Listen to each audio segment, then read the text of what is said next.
Doctor Mutnuri Sangamesam గారి వాల్మీకి రామాయణంలో శాపాలు వరాలు 10వ భాగం 13/3/25. దీనికి మరాఠీ మూలం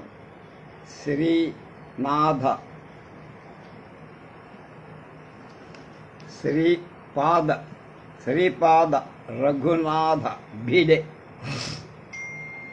విశ్వామిత్రుడు రంభకు ఇచ్చిన శాపం బాలకాండలో 64వ సర్గ. శతానందుడు రాముడికి విశ్వామిత్రుడి ఘోర తపస్సు గురించి, దాని ఫలితంగా అతనికి లభించిన అమోఘమైన శక్తి గురించి చెప్తున్నాడు. విశ్వామిత్ర మహర్షి బ్రహ్మర్షి కాగోరి తీవ్రమైన తపస్సు చేయటం ప్రారంభించాడు. అందువల్ల దేవతలకు ఇంద్రుడికి ఎంతో భయం వేసింది. అతని తపస్సుని భగ్నం చేయటానికి దేవేంద్రుడు రంభ అనే అప్సరసను పిలిచి ఇలా అన్నాడు: నువ్వు విశ్వామిత్రుణ్ణి ఎలాగైనా కామమోహితుణ్ణిగా చేసి అతని తపస్సు భగ్నం చేయి. దేవతలకు చాలా కఠినమైన ఈ కార్యాన్ని నువ్వు ఎలా అయినా సాధించి నాకు చూపాలి. రంభ ఈ మాటలు విని సిగ్గుపడుతూ భయంతో భీతితో ఇంద్రుడితో ఇలా అంది: ఆ ఋషి మహాభయంకరుడు, క్రోధ ఆవేశంతో కఠోరంగా శపిస్తాడు కనుక నాకు ఈ కార్యం అప్పగించవలదు,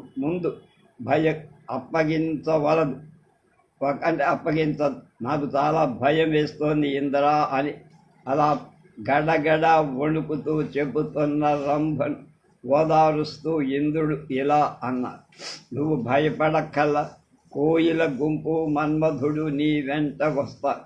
ఆమె చిరునవ్వుతో అలాగే అని అతి మనోహరమైన రూపాన్ని ధరి విశ్వామిత్రుని ఆశ్రమాన్ని చేరి అతని తపస్సును చెడగొట్టడానికి నిశ్చయించి కోకిల స్వరం మధురంగా వినిపించి విశ్వామిత్రుడు ఆమె వంక చూశాడు. ఆ వైపు చూశాడు.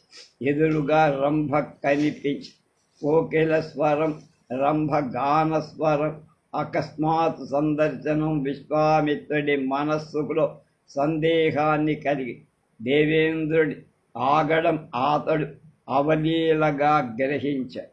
వెంటనే కోప ఘూర్ణమానారుల అక్షుడై శపిస్తూ ఇలా అన్నాడు: యన్మాం లోభయసే రంభే కామక్రోధజయైషిణ 10 వర్ష సహస్రాణి శైలే స్థాస్యసి దుర్భగే బ్రాహ్మణ సుమహాతేజస్తపోవల సమన్విత ఉద్ధరిష్యతి రంభే త్వాం మత్క్రోధ కలుషీకృతాం.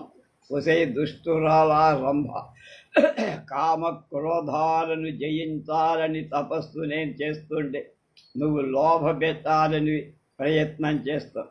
ఈ అపరాధానికి నువ్వు 10,000 సంవత్సరాలు రాయివై పడి ఉండువుగాక.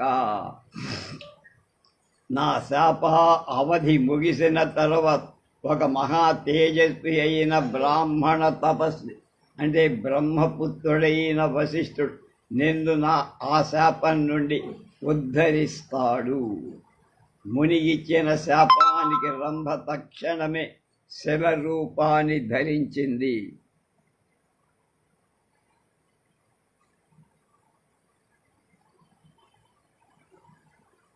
విశ్వామిత్రుడు తన కోప ఆవేశాన్ని నిగ్రహించుకోలేకపోయినా దానికి అతడెంతో సంతాపం చెందాడు. తర్వాత శరీరంలోని శాపంలోని ఉత్తరార్ధం అంటే తర్వాత భాగం పశ్చాత్తాపంలాగానే కనపడు. ఉపశాంతి అంటే శాపశాంతి సామాన్యంగా ప్రార్థిస్తే కానీ ఇవ్వడు. కానీ రంభ అలా ప్రార్థించటానికి ముందే ముని శాప ఉపశాంతి కూడా చెప్పటం వల్ల ఇది శాపశాంతి అయాచితంగా కోరకుండా ఆమెకి లభించి, అలాగే కౌసల్య శ్రీరాముణ్ణి శపించిన విధానం అయోధ్య కాండలో 21వ సర్గ. కైకకు దశరథుడిచ్చిన వరాలను అనుసరించి రాముడు అరణ్యానికి వెళ్ళటానికి నిశ్చయించుకొని దానికై తల్లి అనుమతిని పొందదలచి అతడు ఆత్మరక్షణ కోసం ఆమె దగ్గరకు వెళ్ళాడు. కౌసల్య ఎన్నో విధాలుగా బతిమాలి చెప్పి అతని నిశ్చయాన్ని మార్చడానికి ప్రయత్నించి కానీ ఫలితం లేకపోయింది. చివరికి ఆమె రాముడి దృఢంగా ఆ నిశ్చయాన్ని తెలుసుకొని అశ్రునయనై కళ్ళలో నీళ్లు నింపుకుంటూ ఏడుస్తూ గద్గద స్వరంతో ఇలా, రామ, నువ్వు ధర్మం తెలిసినవ, ధర్మనిష్ఠుడై ధర్మ పాలనం చేయదలిస్తే ఇక్కడనే నిలిచి నన్ను సేవించు. ఈ ఉత్తమమైన పరమధర్మం ఆచరి.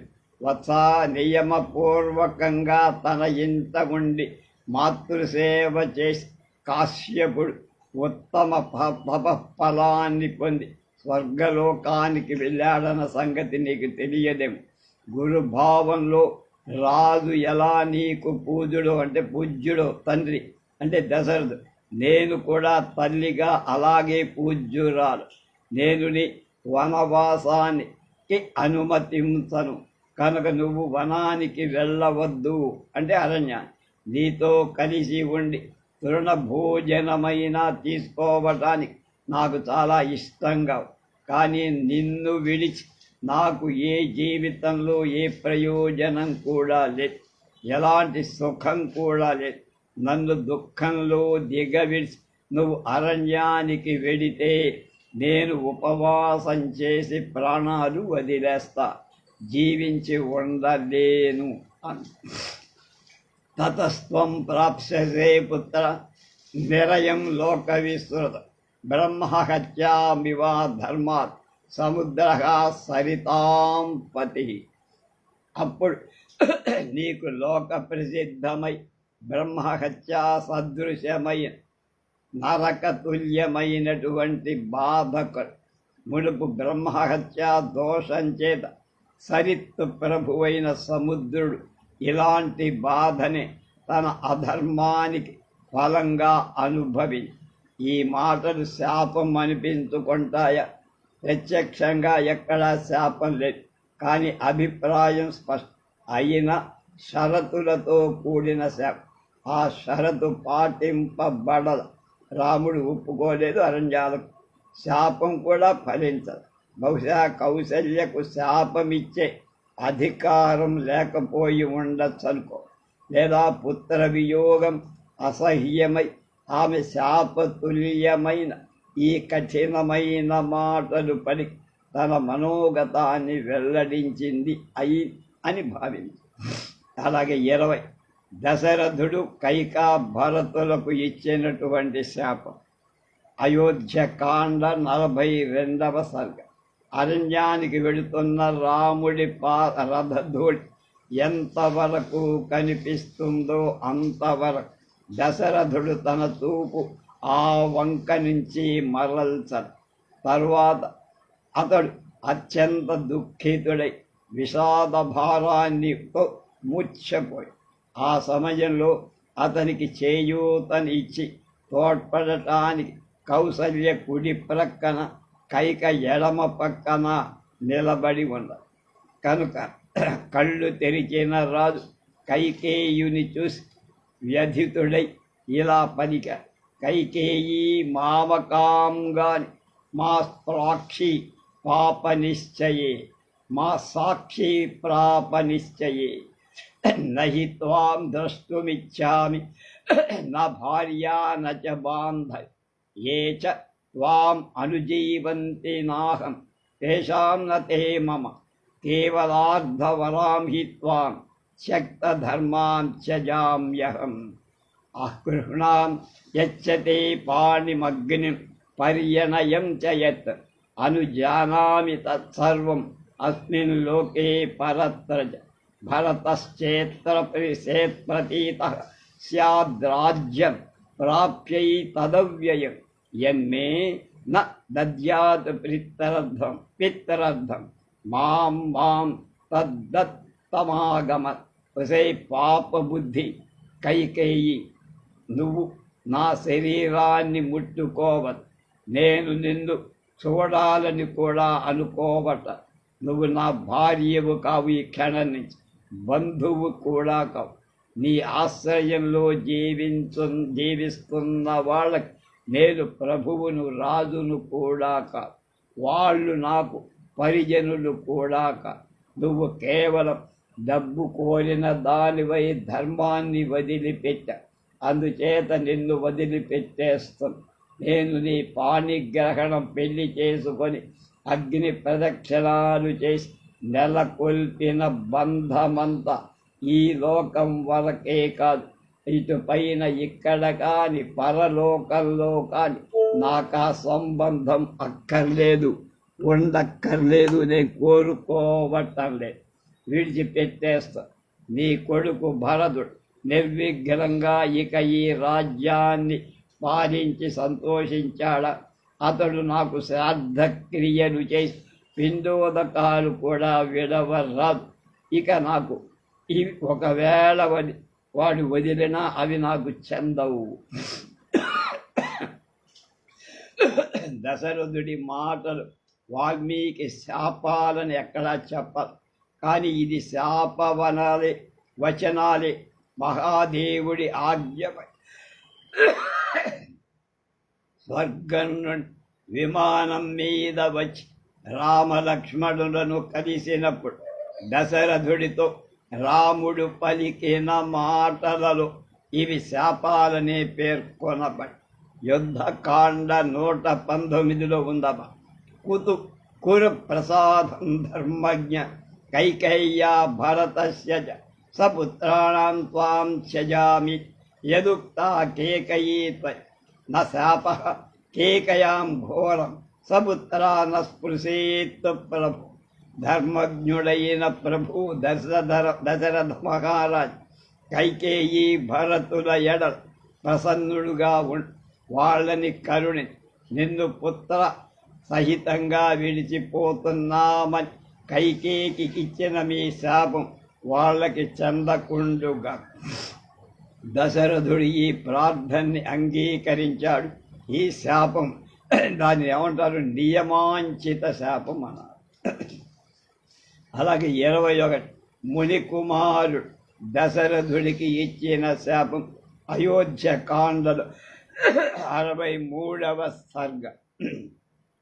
సీతాలక్ష్మణ సహితుడైన రాముడు వనాలకు వెళ్ళి తర్వాత దుఃఖపీడితుడైన దశరథుడు వెళ్ళినప్పుడు దుఃఖపీడితుడైన దశరథుడు కౌసల్యలతో తన పూర్వ జీవితంలోని వృత్తాంతం ఒకటి వివరంగా ఇలా చెప్పి, వృద్ధులైన తన తల్లిదండ్రులకు నీళ్లు తేదరచి ముని కుమారుడొకడు నదీ తటంకి వచ్చాడు. నీటితో కొండ ముంచినప్పుడు ఆ ధ్వని శబ్దం విని దశరథుడు ఏనుగు వచ్చిందని తొండంతో నీరు తాగుతోందని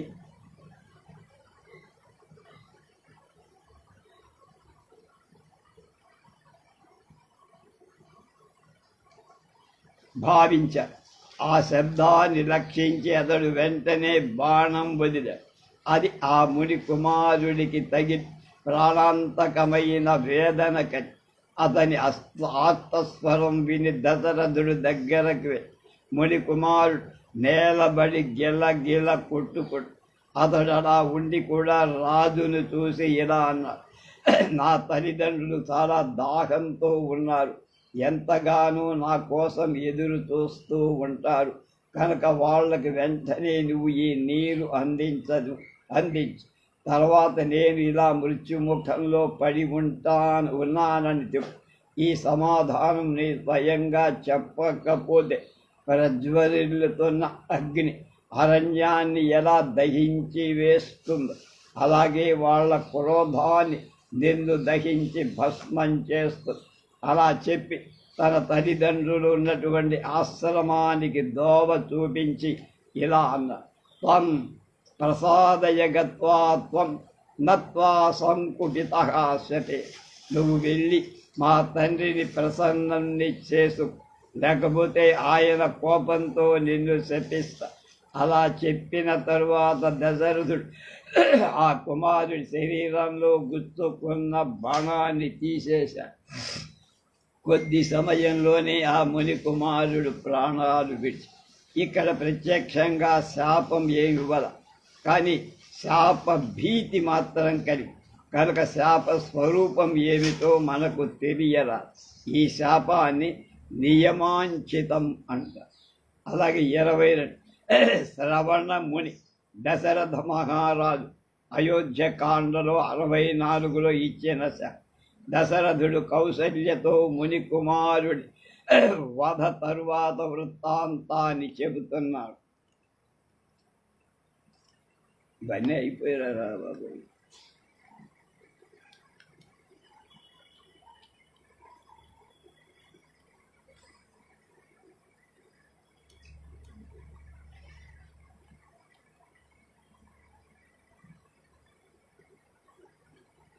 ఇవన్నీ నిన్న అయిపోయాయి, పొరపాటు మళ్ళీ దాదాపు వచ్చాము.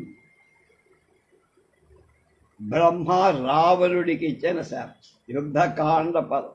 రావణుడు మహాపార్శ్వుడితో తన జీవితంలో వెనక గడిచిన ఘటన ఒకటి చెప్తున్నాడు.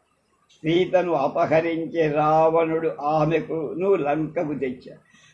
ఆమెను కట్టుదిట్టమైన కాపలాలో ఉంచి రావణుడు ఆమె సౌందర్యం వల్ల కామపీడితుడై రాజసభలో అతడు సీత ఎడ తన ఆసక్తిని స్పష్టంగా చెప్పి కర్తవ్యం ఏమిటో చెప్పమని సభాసదులను అడిగారు.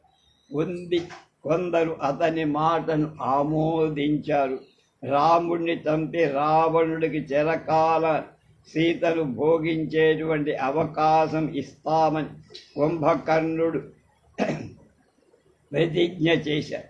మహాబలుడైన మంత్రి మహాపార్షుడు సీతను బలాత్కరింపమని ప్రోత్సహించి అప్పుడు రావణుడు అతడితో ఇలా, ఒకసారి ఆకాశంలో అగ్ని తేజంతో వెలుగుతూ బ్రహ్మభవనానికి వెళుతున్న పుంజిక స్థల అనే అప్సరసను చూసి ఆమె నా భయం చేత ఒదిగిపోతున్నట్లు గ్రహించి నేను బలవంతంగా ఆమెను వివస్థ చేసి అనుభవించి తర్వాత ఆమె బ్రహ్మభవనం చేరి అప్పుడు ఆమె ఏనుగ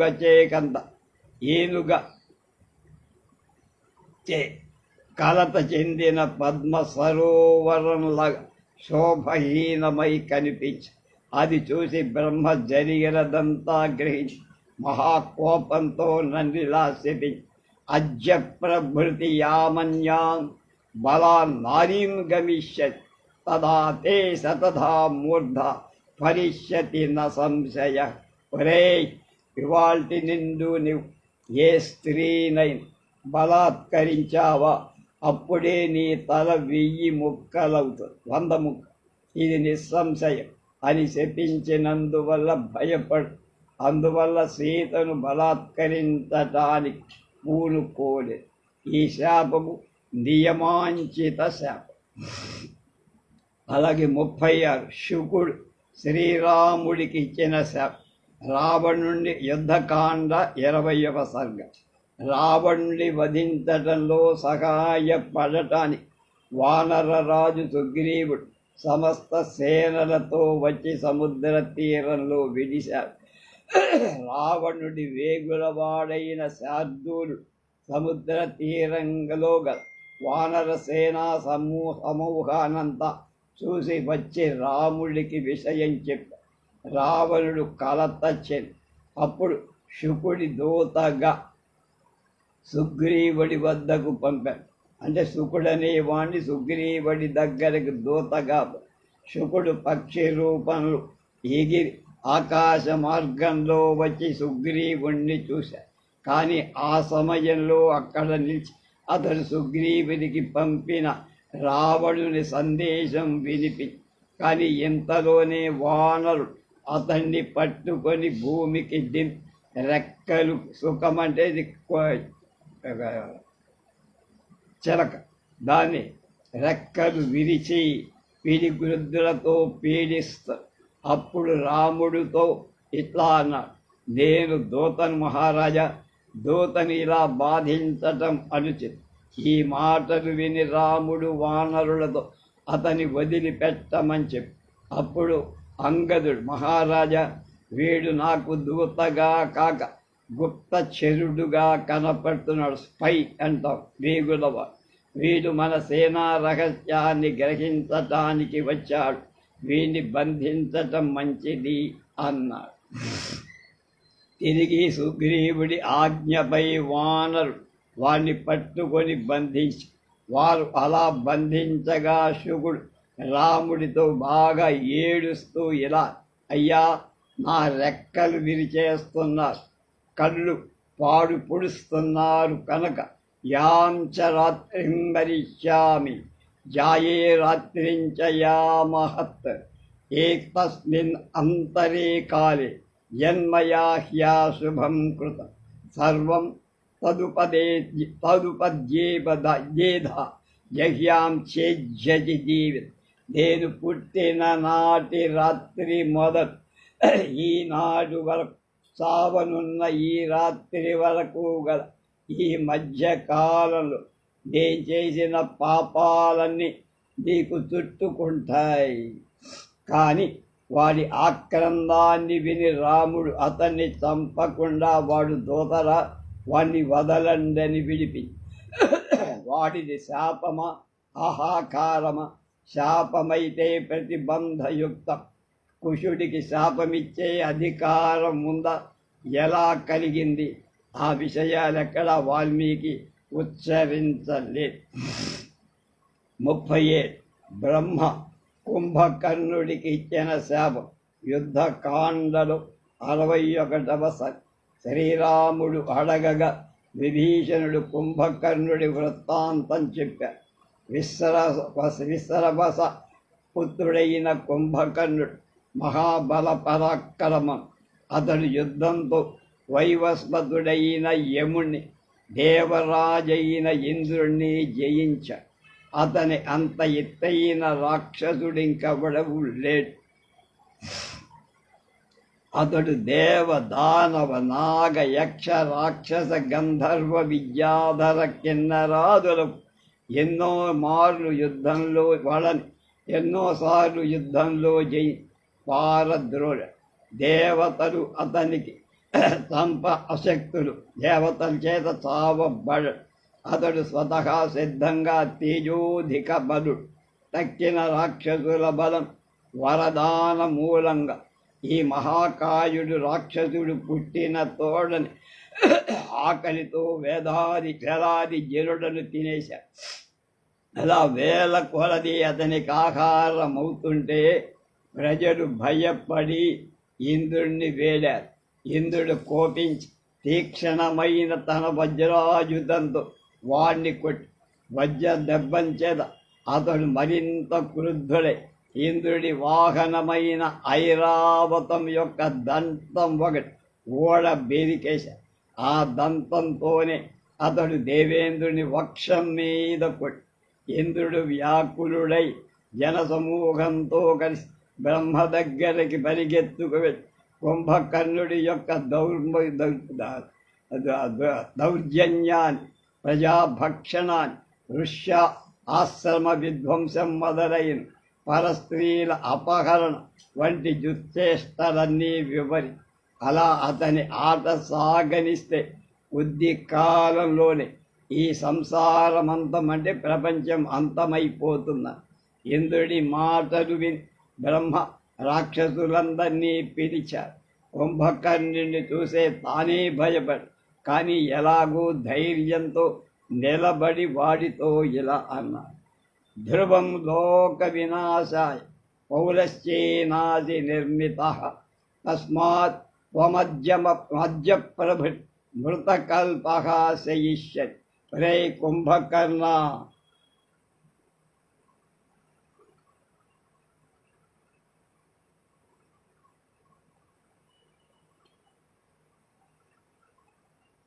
ఈ జగత్తును నాశనం చెయ్యటానికి నువ్వు విశ్రవ వసుకి కొడుగ్గా పుట్టావురా, కనుక నువ్వు ఈ రోజున చచ్చిన వాడిలా పడి నిద్రిస్తూ ఉండు అని శపించ. బ్రహ్మ ఇచ్చిన శాపం వల్ల కుంభకర్ణుడు రావణుడి ఎదుటనే నేల పడిపోయాడు. రావణుడు కళ్ళబళ్ళపడి బ్రహ్మతో వీడు నీ మనవడయ్యా, వీడికి ఇలాంటి శాపం ఇస్తావాను అని మీ మాట పొల్లు పోదు కనుక వీడి వంక నిద్రపోవలసిందే కాని వీడికి నిద్ర మేల్కొనడం ఎప్పుడు జరుగుతుందో నిశ్చయించి చెప్పు అని ఆ రావణుడు తమ్ముడి వైపున వేడుకొని అప్పుడు బ్రహ్మ ఇలా శయితాశేహ షణ్మాసం ఏకాహం జాగరిష్యన్ ఏకేనాజ్ఞాత్వసౌ వీర చరన్ భూమి బుభుక్షిత వ్యాత్తాస్యో భక్తయే లోకాన్ సంవృద్ధ ఇవ పావక్. వీడు 6 నెలలు నిద్రించి 1 రోజు లేస్తారు. ఆ 1 రోజులు వీడి ఆకలి తీర్చడానికి భూమి మీద తిరుగుతాడు. అప్పుడు వీడు మండుతున్న అగ్ని వంటి తన నోటితో ఎంతో మందిని తినేస్తాడు. రావణుడి ప్రార్థనపై బ్రహ్మ పలికిన మాట శాపశాంతి లాంటిది. ఇక్కడ కుంభకర్ణుడు శాపం పొందాడే కాని శాంతి కోరలావాడు. ఇది కుంభకర్ణుడికై రావణుడు ప్రార్థించి సంపాదించి పెట్టాడు. తర్వాత 30 పులస్త్యుడు తృణబిందుని కుమార్తెను శపించడం ఉత్తరకాండలో 2వ సర్గ. సత్యయుగంలో బ్రహ్మకు ఒక ప్రభావ సంపన్నుడైన పుత్రుడు కలిగాడు. అతడు పులస్త్యుడనే పేరుతో ప్రసిద్ధుడై గుణశీల ధర్మాల వల్ల అతడు దేవతలను బాగా మెప్పించాడు. ఒకసారి అతడు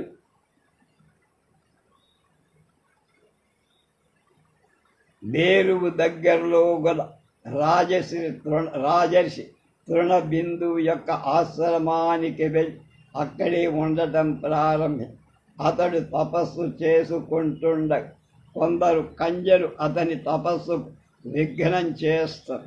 నాగ ఋషి రాజకంజ అప్సరసులు కూడా క్రీడ కోసం అతని ఆశ్రమానికి వస్తారు. వాళ్ళ ఆటపాటల వల్ల అతడికి తపోభంగం కలుగుతుంది. దానితో కోపించి ఇలా యామే దర్శనమాగచ్చేత్ సా గర్భం ధారయిష్యతి. రేపటి నుండి ఇక్కడ నా వెంట కనపడి ఏ కన్య అయినా సరే గర్భం ధరిస్తూ. ఆ ఋషీశ్వరుని శాపానికి కన్యలంతా భయపడ్డారు. ఆపై వాళ్ళు అక్కడ ఉండటం మానేసి పారిపోయారు. కానీ రాజర్షి అయిన తృణబిందుని కుమార్కు ఈ శాప విషయం తెలియల కనుక మరునాడు ఆమె ఆశ్రమంలో నిర్భయంగా సంచరిస్తడానికి వెళ్ళి అక్కడ తన సకులెవ్వరూ లేకపోవడం గమనించి అప్పుడు పులస్తుడు అక్కడ వేదాధ్యయనం చేస్తున్నాడు. ఆ వేదధ్వని విని ఆ కన్యక అక్కడికి వెళ్ళాలని పులస్తుని దర్శించి మహర్షి దృష్టి ఆమెపై పడటమే తడుపు ఆమె శరీరం పాండువర్ణం తెల్లగా మారి గర్భ లక్షణాలు వచ్చాయి. ఆమె కంతపడి దుఃఖితయ్యి తండ్రి దగ్గరికి వెళ్ళి ఆమెను ఆ స్థితిలో చూసి విషయం అడిగి తెలుసుకొని అతడు ధ్యాన దృష్టితో నిజం తెలుసుకొని వెంటనే తన కుమార్తెను తీసుకొని పులస్త్యుడి దగ్గరికి వెళ్ళి అతడితో ఇలా అన్న, నా ఈ కన్య గుణ సంపన్నురాలు. మహర్షి వల నువ్వు స్వయం ప్రాప్తమైన భిక్షగా నువ్వు ఈమెను తీసుకో. తపస్సులో నీకు శ్రమ కలుగుతుంది. అప్పుడు ఆమె నీకు తోడై సేవా శుశ్రూషలు చేస్తూ. పులస్తుడు ఈ మాట అంగీకరించాడు. ఆమె శీల సంపద కథడు సంతోషించి ఒకనాడు ఆమెతో ఇలా అన్నారు, తస్మాద్దేవి తదాం యజ్ఞ ఉత్తరమాత్మ సమంతవ ఉభయోర్వంశకర్తారం పౌలశ్చ ఇతి విశ్రుతం. దేవి, నేడు నీకు నేను నాతో సమానుడైన పుత్రుణ్ణి ప్రసాదిస్తా. అతడు ఉభయ వంశాలను ఉద్ధరిస్తాడు. అంటే మాతృ పితృవంశ పౌలస్త్యుడనే పేరుతో ప్రఖ్యాతుడవు. నేను వేదాధ్యయనం చేస్తుండగా వచ్చి నువ్వు అది విన్నావు కనుక నీ పుత్రుడు విశ్రవసుడు అని, విశ్రవణుడు అని కూడా పేరుతో పిలవబడుతాడు. పులస్త్యుడు తృణబిందుడి ప్రార్థన అంగీకరించి శాపశాంతి కాదు కానీ తృణబిందుని కుమార్తె గర్భం ధరించటం మాత్రం శాప ఫలమే. కానీ చివరకు ఆ శాపం వరదానంగా మారి. అలాగే 39 విశ్రవసుడు కైకసికి ఇచ్చిన శాపం ఉత్తరకాండలో అగస్త్యుడు శ్రీరాముడి సుమాలి కుమార్తె అయిన కైకసి వృత్తాంతం చెబుతున్నారు. రాక్షసరాజైన సుమాలి కూతురు కైకసి చాలా అందమై వివాహయోగ్యురాలై ఆ కన్య వివాహం చేయటానికి ఎందరో యువకులు ప్రస్తావించారు ఆమెను పొందటానికి. కానీ అతడు వాళ్ళెవ్వరినీ ఇవ్వటానికి ఒప్పుకోరు. అంతలో వివాహ ప్రయత్నం ఆగిపోయి ఆమె అంతవరకు వయస్సు మీరుతోంది. ఎప్పటికప్పుడు రోజుకి. తండ్రి సుమారి ఇదంతా చూసి చాలా విచారపడి అతడు ఆమెతో ఇలా అన్న, పుత్రి, నీ కోసం తగిన వరుణ్ణి కోరి ఎంతగానో ప్రయత్నించా. కన్యాదాన విషయంలో మేము ధర్మబుద్ధి అనుసరిస్తాం. నువ్వు లక్ష్మీదేవిలా సర్వగుణ సంపన్న, గౌరవ అభిమానాలు కలవాళ్ళకి ఆడబిడ్డ తండ్రిగా అవడం దుఃఖహేతువవుతోందమ్మా. ఎందుకంటే కన్యకు ఎలాంటి వరుడు లభిస్తాడో తెలియదు. కాబట్టి నువ్వు ప్రజాపతి కులంలో పుట్టి గుణ సంపద కలిగి పులస్య తనూజుని విశ్రవసుని స్వయంగా వెళ్ళి వరించు, అతన్ని సేవించు. నీకతనికి పోలిన పుత్రుడు ఉదయిస్తా. వారు కుబేరుడిలా సూర్య తేజస్కులై వెలుగొందుతారు అని తండ్రి చెప్పిన మాటలు విని కైకసి విశ్రవసుడు తపస్సు చేస్తున్న చోటికి, అది సాయంకాలం, విశ్రవసుడు తపం చేస్తున్న లావణ్యరాతి అయిన కైకసిని చూసి అతడు ఆమెను గురించి ప్రశ్నించి వచ్చిన కారణం అడిగా. ఆమె చేతులు జోడి అతనికి ఇలా విన్నవించి, మీరు తపస్సామర్థ్యంగా నా మనోభావాన్ని గుర్తింపగలరు. నేను మా తండ్రి ఆజ్ఞ తలదాల్చి మీ సేవకు నా పేరు కైకసి, మిగిలిన విషయం మీరే గ్రహించండి. ఈ మాటలు విని విశ్రవసుడు ఒక క్షణం ధారించి ఇలా అని, సుశాభిలాషో మత్తత్తే మత్తమాతంగగామిని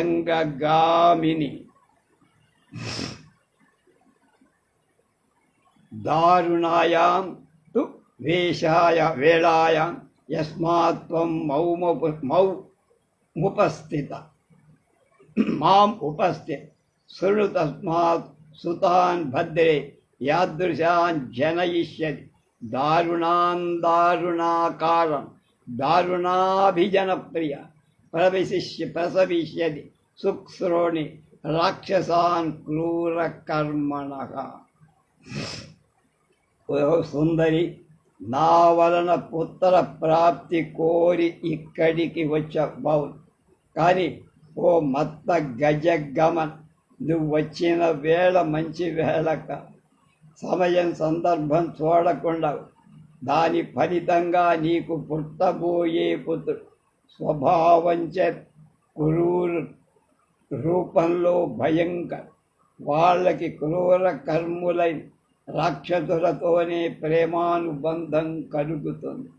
నువ్వు క్రూర కర్ములైన రాక్షసులకే జన్మనిస్తావు. నీకు పుట్టేవాళ్ళంతా క్రూరులైన రాక్షసులవుతారు.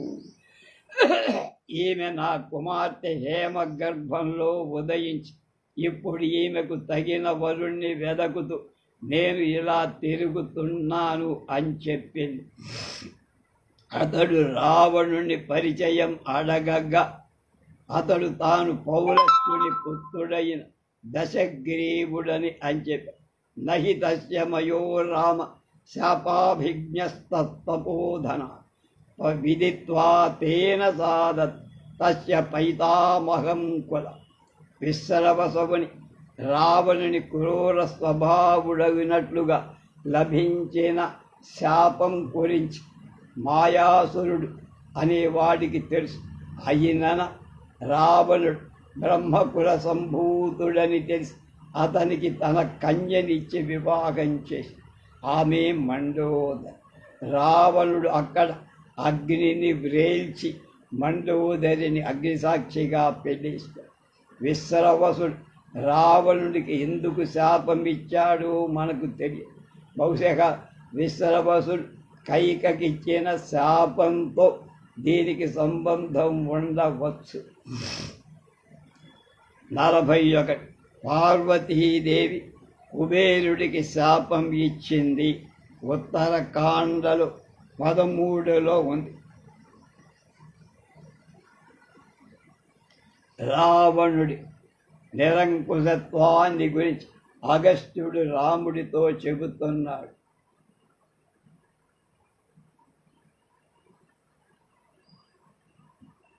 దేవ ఋషి గంధర్వ యక్షాదుల బాధించి నందనాది ఉద్యానవనాలను ధ్వంసం చేస్తూ నదీ పర్వత వృక్షాదులను నాశనం చేస్తున్నటువంటి రావణ కార్యాలు విని కుబేరుడు అతన్ని మందరించి మంచి మార్గాల్లో తేదలుచుకొని దూతను ఒకడిని పంపాడు. ఆ దూత కుబేరుడి సందేశాన్ని వినిపిస్తూ రావణుడికి ఇలా చెప్పాడు.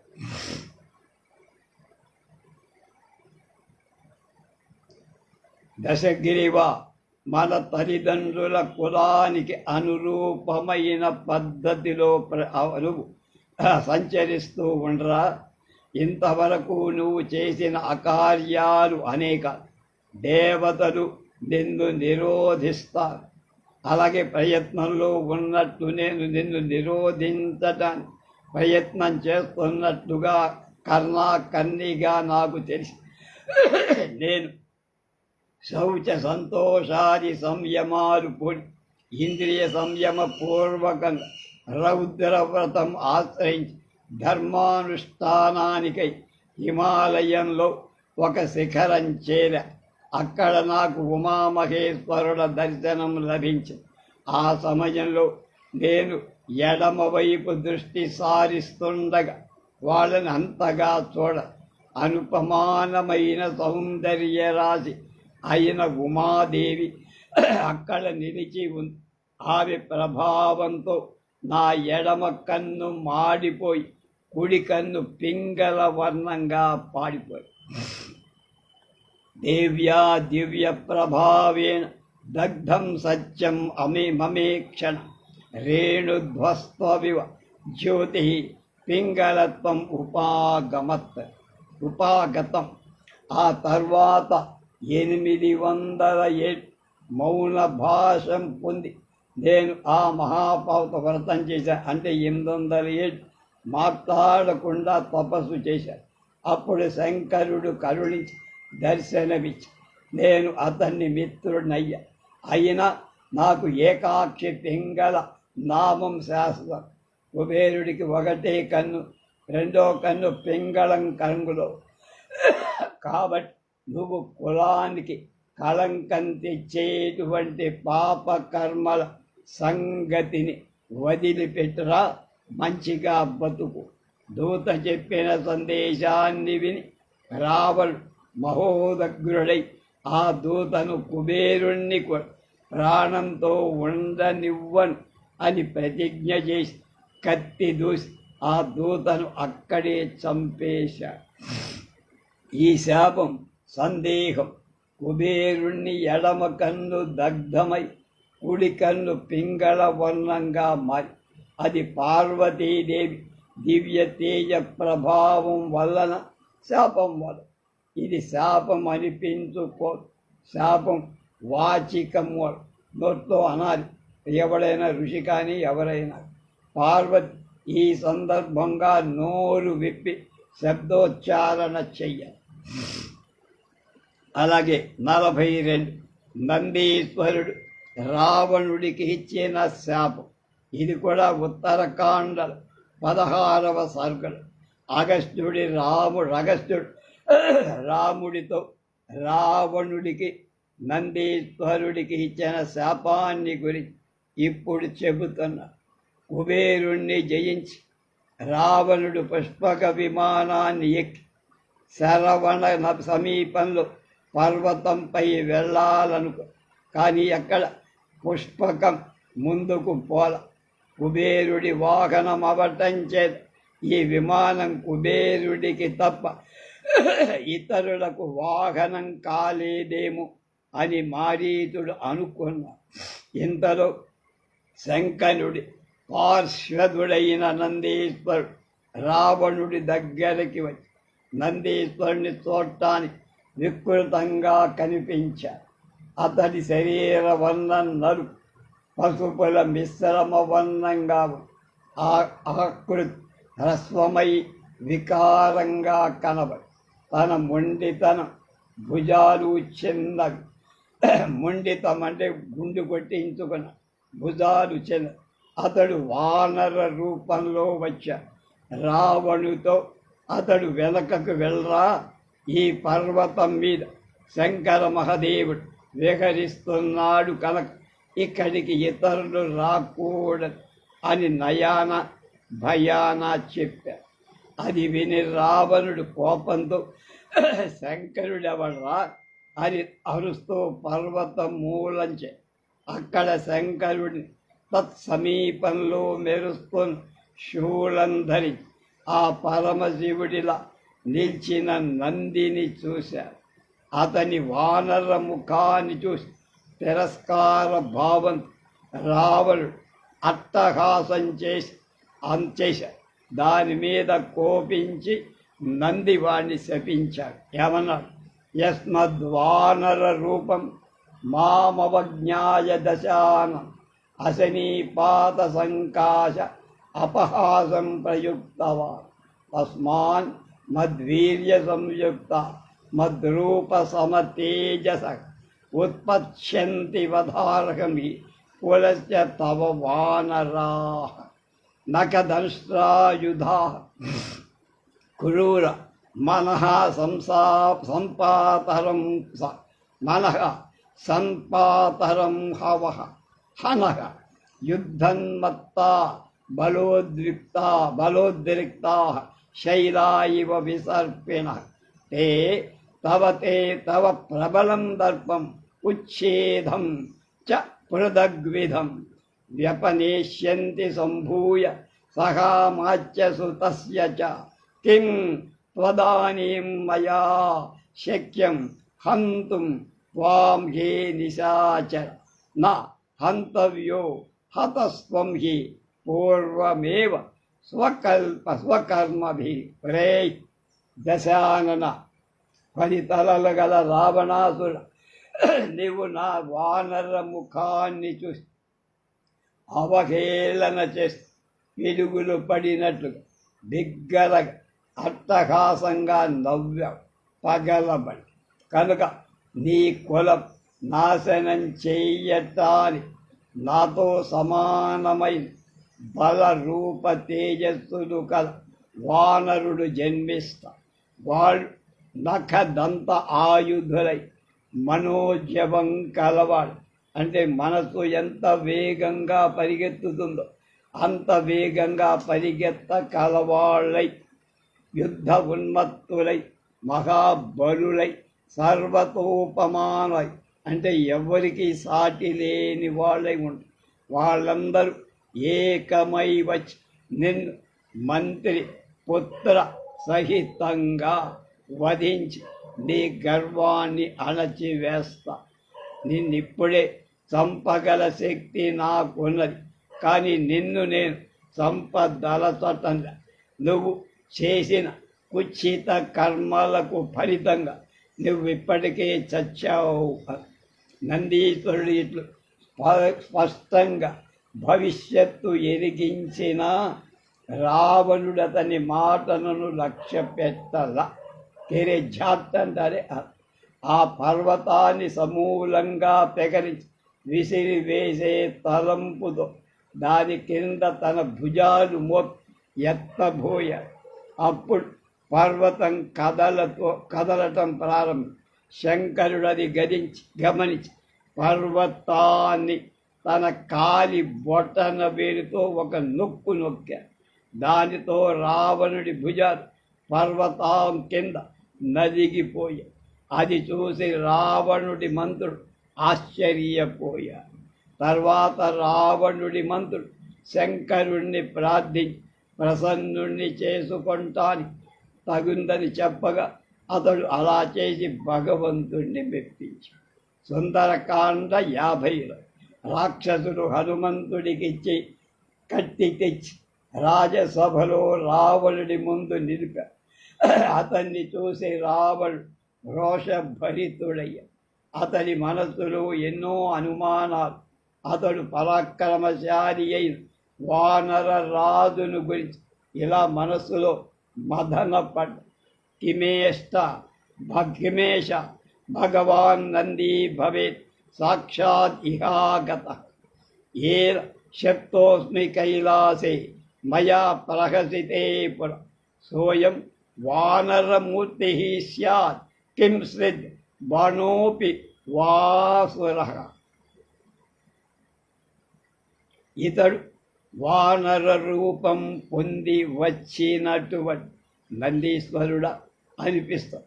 అతన్ని పూర్వం కైలాసంలో నేను చాలా అపహాస్యం. అతడు నాకు శాపమిచ్చాడు కదా, అతడే ఇవాళ కోతి రూపంలో ఇలా వచ్చి ఉంటాడా, లేక అతని రూపంలో బాణాసురుడే వచ్చాడా? కింశ్రిత్ బాణోపి వాసుర బాణోపి వా అసుర. అదే యుద్ధకాండ 60. శ్రీరాముడి బాణంచే పీడింపబడిన రావణుడికి ఈ విషయాలన్నీ స్ఫురణకు వచ్చారు. శాపాలు ఇచ్చిన వాళ్ళంతా జ్ఞప్తికి వచ్చి ఈ క్రింది పంక్తులలో నందీశ్వరుడిచ్చిన శాపం కూడా స్మరింపబడింది. ఉమా నందీశ్వర శాప్ రంభా వరుణ కన్యక యథోక్తాస్మన్వయ. ఇక్కడే ఉందగా, అక్కడ ముగ్గు ఉందా, ముగ్గు దగ్గరే ఉంది, ముడుచుకొని ఉందా ముగ్గు దగ్గర. నా మిథ్యా ఋషి భాషిత వీధి ఈ పంక్తులలో రావణుడికి ఉమాది రంభ వరుణ కన్య కూడా శాపం ఇచ్చినట్టు సూచింపబడి. 43 వేదవతి రావణుడికి ఇచ్చిన శాపం. ఉత్తరకాండ 40.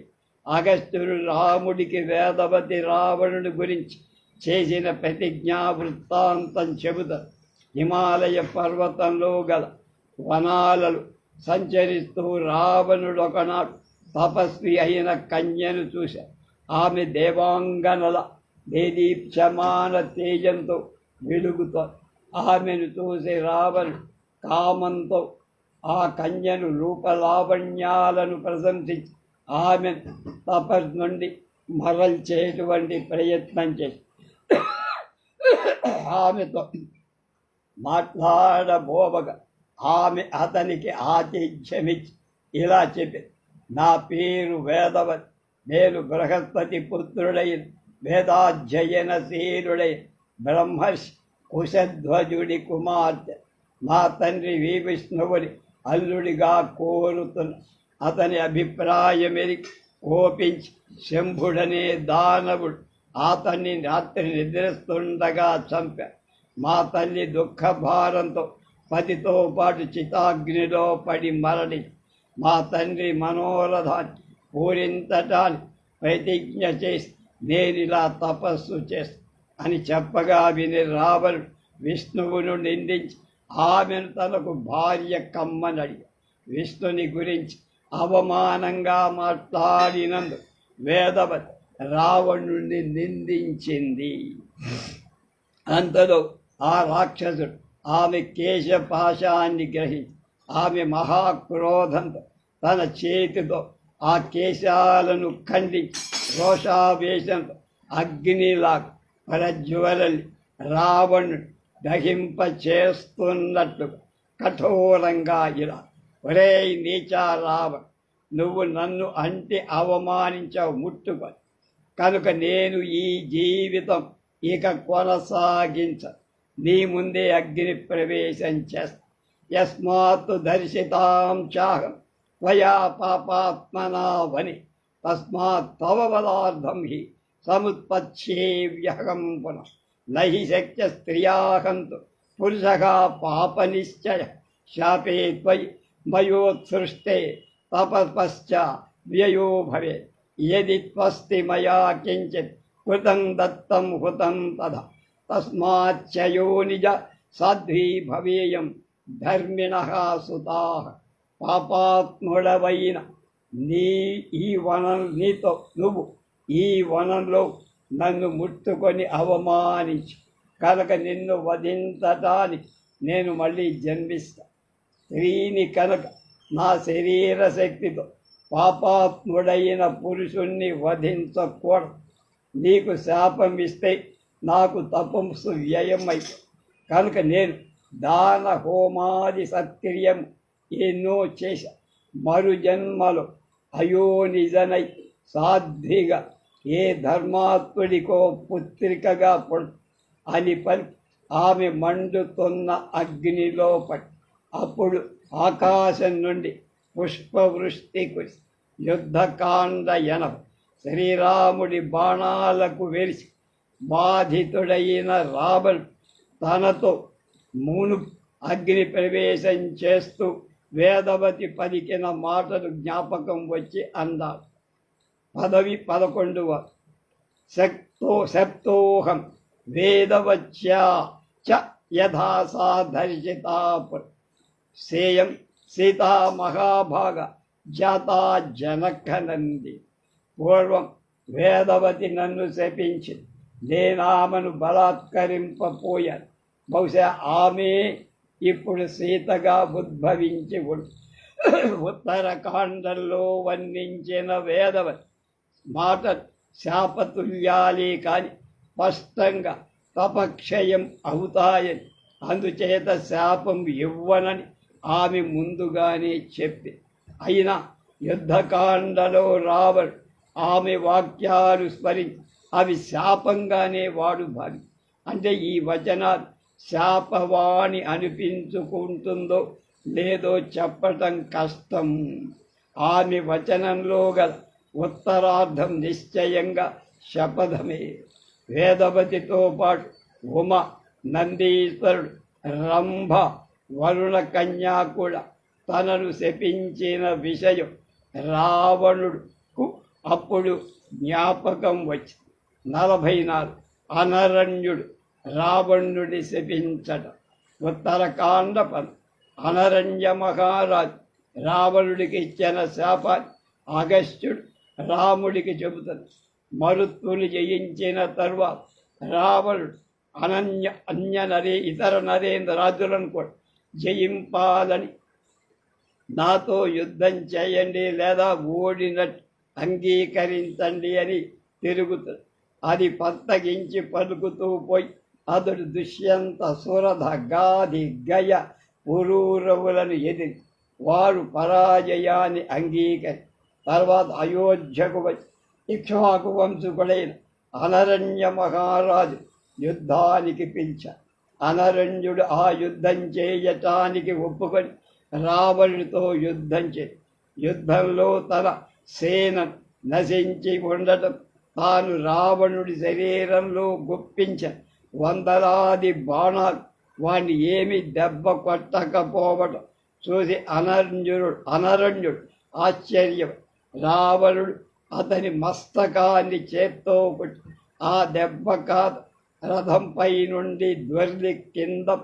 అప్పుడు రావణుడు అతన్ని అపహసిస్తూ 3 లోకాలను నన్నెదిరింపగల వీరుడు లేడు, భోగమత్తుడవై ఉండి బహుశా నువ్వు నా పరాక్రమాన్ని గురించి వినలేదేమో అన్నా. దానికి అనరణ్యుడు ఇలా, నీ పరాక్రమాన్ని గురించి నువ్వే చెప్పుకుంటున్నా. నిజానికి కాలం నన్ను వధించి నువ్వు నిమిత్త మాత్రం. నేను యుద్ధంలో వెనుతిరగలేదు. యుద్ధం చేస్తూ నీ చేత కొట్టబడ్డ నువ్వు నీ వ్యంగ్య మాటలతో ఇక్ష్వాకు కులాన్ని అవమానించావు కనుక నీకు అశుభకరం అనే మాట ఒకటి ఉంది, చెబుతావి. యది దత్తం యది హుతం యది మే సుకృతం తపః యది గుప్తా ప్రజా సమ్యక్ తదా సత్యం వచోస్తు మే. ఉత్పత్స్యతే కులేశస్మిన్ ఇక్ష్వాకూణాం మహాత్మనాం రాము దాశరథిర్నామ సతే ప్రాణాన్ హరిష్యతి. నేను చేసిన దాన పుణ్య హోమ సత్క్రియ, నా తపస్సు, నా ధర్మ పరిపాలన నిర్దిష్టాలై నా మాట సత్యము. మహనీయమైన ఇక్ష్వాకు కులం దశరథుడి కొడుకు రాముడు పుడతా, అప్పుడు వాడొచ్చి నిన్ను వధిస్తా. అదేది యుద్ధకాండలో 60లో శ్రీరాముడి బాణహతం వల్ల భయం చేత పీడితుడై రావణుడికి బ్రహ్మదేవుడు తాను కోరిన వరాలు జ్ఞప్తికొచ్చి అతడు దేవదాన గంధర్వ రాక్షస సర్పాదురచ చావు లేకుండా వరం కోర. మనుష్యుల వల్ల చావు రాని వరం అడగ. అప్పుడు మానవుల వంటి హీనబలుడు జయించుట తనకు తేలిక అనుకున్నాడు. అప్పుడు బ్రహ్మ అతనితో, నీవు మానవుల వలన భయం ఏర్పడు, ఈ మాట బాగా తెలుసుకో అని ముందే హెచ్చరి. ఇప్పుడు రావణుడికి ఆ విషయం యథాకారణమై అంటే బాధక. నేను చేసిన గొప్ప తపస్సంతా వ్యర్థపై నేడు మహేంద్ర పర్వత తేజస్కుడైన నన్ను ఒక సాధారణ మానవుడు రాముడు పరాజితుడిని ఓడించేశాడు. ఆ సమయంలో అతని చెయ్యి వేదవతి, ఉమ, నంది, రంభ, వరుణ కన్యా ఇచ్చిన శాపాలన్నీ జ్ఞాపకాలు. అలాగే ఇక్ష్వాకు కులోత్పన్నుడైన అనరణ్య మహారాజు పలికిన శాపవాక్యాలు కూడా శివులో మారు మోగాయి. ఉత్పత్స్యతి మద్వంశే పురుషో రాక్షసాధమా యస్యాం సపుత్రం సామాచ్యం సబలం శాశ్వసారథి నిహనిష్యతి సంగ్రామే త్వాం కులాధమా దుర్మతి అన్న.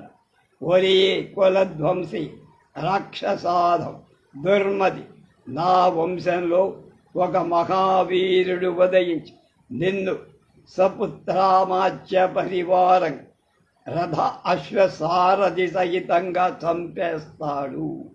అనరుణ్యుడి వచనంలో శాపం, శపథం రెండూ కలిసి వాక్యాల్లో ప్రథమ ఖండం, ఉత్తరాఖండంలో 19, 29, 30, శపథం ద్వితీయ ఖండం యుద్ధకాండలో 60వ సర్గలో 9, 10 శాపం. హరింపబడిన పతివ్రతలు రావణుణ్ణి శపించడం. ఉత్తరకాండ 24 ఇవాళ దీంతో అయిపోతుంది, మిగతావి రేపు. రావణుడు అపహరించిన పతివ్రత రావణుని శపించిన వృత్తాంతం అగస్త్యుడు రాముడికి చెప్తాడు. వరుణపుత్రుడను ఓడించిన తరువాత రావణుడు పుష్పక విమానంపై లంకకు బయలుదేరి దారిలో ఎందరో ఋషి, దేవ, దానవ, నాగ, యక్ష, రాక్షస, అసుర, మనుష్య, కంజర ఎందరో సుందర వనితల బంధువులను చంపి ఆ వనితలను బలవంతంగా అపహరించి విమానంలో బంధించ. శోకాకులు, భయభ్రాంతులు, దుఃఖ పీడితులు, విహ్వలులైన ఆ స్త్రీ తమ మోక్షానికి ఇంక మార్గమేది దొరకక వినరాసులై యస్మాదేశ పరక్యాస రమతే రక్షసాధమ తస్మాద్వై స్త్రీకృతేనైవ వధం ప్రాప్స్యసి దుర్మతి. ఒరేయ్ నీచుడు, పరస్త్రీ కాముకుడు కనుక ఈ దురాత్మనికి స్త్రీ